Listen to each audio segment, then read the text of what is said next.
aikaisemminkin tehnyt asioita, joita ei ole tarvinnut katua.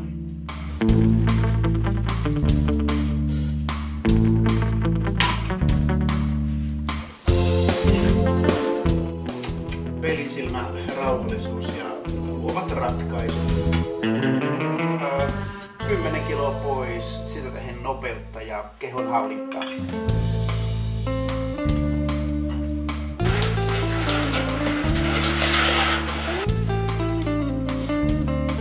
Luistelutaito ja laukaukset totta kai.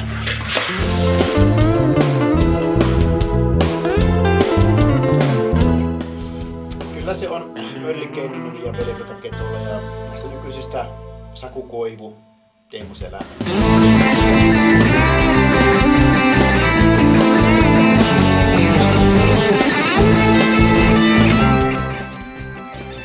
No ehkä kyllä tänä keväänä.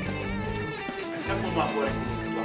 Ja on siellä pari kertaa tullut oltua Stanley Cup-pokaalin vieressä. Ilmeisesti viime keväänä Manhattanilla.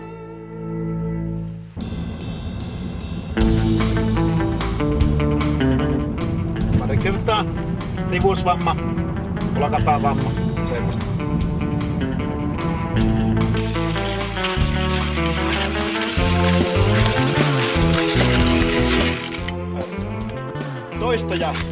Toistoja, niin että kiekkoon osuuttuessa kiekko lähtee siihen suuntaan, mihin se on tarkoitus lähteä.